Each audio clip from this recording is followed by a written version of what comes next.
kit by Bishop Dag Heward-Mills Ministries. Discover how God can change your life forever.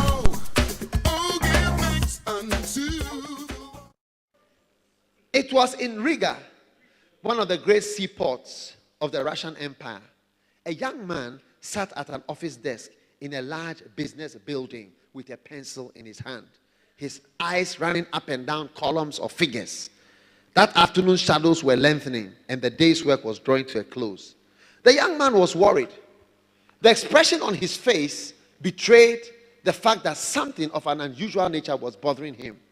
For some reason, the figures, the calculations he was doing, refused to total correctly. 2 or 3 times, he lifted his head and stared restlessly as he glanced out of the window. At last, throwing down his pencil, he got up and walked to the window, and he stood gazing out on the street. Russian and Lettish workmen were trudging towards their home. Basil Malov, that was his name, one of the great pastors sent as a missionary to Latvia. Yeah. The young man turned to see who had spoken, but saw no one. His face was a study as he again turned to the window to watch the busy street. Basil Malov! Again he turned quickly but saw nothing. The office staff appeared unconcerned. No one looked up. The more he focused his attention on the passing traffic in the street, it seemed as if a voice were repeatedly saying to him, Basil Malov, listen, if you were not in this office helping to make a rich unconverted manufacturer richer,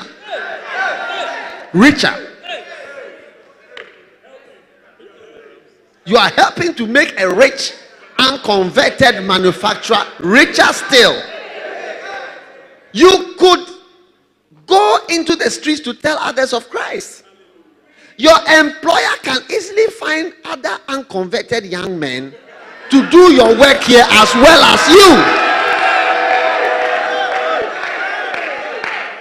But if you who have been saved will not go, no one can take your place. Basil Malov.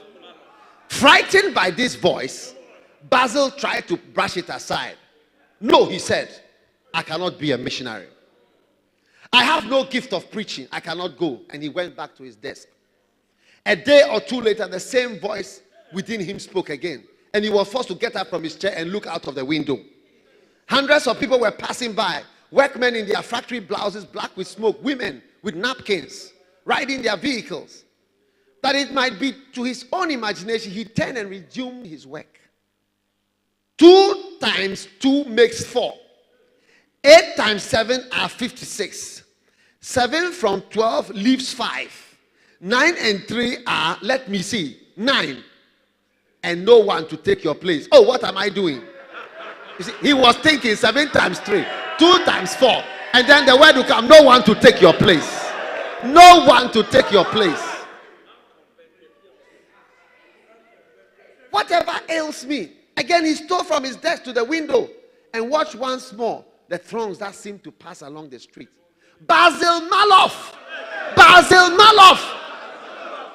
The voice said once more, Basil, do you see those hungry multitudes? Yes, he saw them. His vision was now penetrating further and further. All of Latvia was spread before him. Russia, with its teeming millions, loomed up in a moment of time. Moscow, St. Petersburg, appeared quickly. Moscow is its famous Kremlin at the center and 1,600 Greek Catholic churches. Then Siberia. Yes, he saw them. He saw them all in one brief moment as the vision passed before him. Basil Malov pleaded the voice within his soul. If you don't go, no one will. I have no other. There are many who can do your work here, but none can do the one over there. Basil Malov was a man of quick action.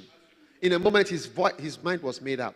The voice could not be ignored. The call had been too clear for hesitancy. He would not be disobedient to the heavenly vision. He made his decision to respond and turned his eyes toward the mission field. His knowledge of mission fields was as yet limited. He knew something of C.H. Spurgeon, the preacher of preachers in London, having translated one of his sermons from German to Latvian. His knowledge of English was, however, limited to a few words. Procuring a dictionary, he looked up the words he needed and wrote to this Spurgeon. Another letter he sent in the same mail to his parents in Tukum, intimating to them his decision to go on the mission field. Send a message to his parents. A reply came from London, the Bible school. Come. There was also a reply from his parents. He took the letter to a nearby cemetery, whereby it was his custom to eat his noonday lunch and to meditate. And he sat down near a tombstone and hesitatingly read his mother's letter. This is his mother's letter. Dear Basil,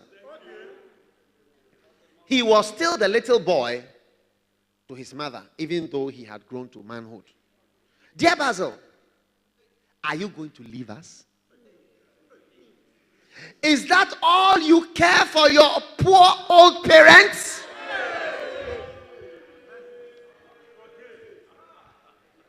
Don't you love us anymore? Please don't leave us. Basil, my boy, don't go away. We need you. Now that we are getting old, what are we going to do without you, Basil? Don't go away. That's the letter read. And as he was slowly making out the words, he noticed on the sheet that there were big spots caused by teardrops that had fallen from his mother's eyes as he wrote. For a while, he stood looking in space, rigid as the tombstones around him. His poverty-stricken parents needed his aid. The salary of his father, one of the early pioneer preachers of Latvia, did not reach $100 a year. And he had a family of 8 to keep. In his youth, his father had left a much better position in order that he might become a gospel preacher. And now, when his older son was beginning to send his aged parents monthly support from his earnings, he was about to leave them to go away to a far-off land, perhaps never to see them again. When he was just earning some money. You see, all the problems we have, there is nothing new. Basil's mind was wandering to the old home in Tukum. Only one room, a dining room, kitchen, parlor, study combined in one. Then before his vision loomed his father, his face buried in his hands, pleading with God for souls, tears streaming from his eyes, while his mother was painfully bending over a wash tub. A great lump rose in his throat and his eyes filled with tears. For some minutes he sobbed as if his heart would break. Then he engaged in agonizing prayer.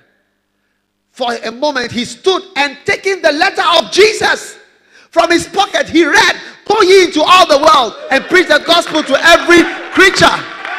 He that loveth father or mother more than me is not worthy of me.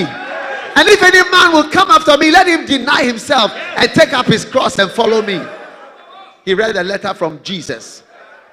These words were burning in his soul. Parents or God? Should he listen to his mother's appeal or should he obey God? Oh, what a battle. Fiercely the struggle raged within him. His eyes were closed. His face was drawn as he fought his battle. Surely he loved his parents. He would like to make himself responsible for them in their old age. His godly parents deserve his support and gratitude for their parental care. Where is the word?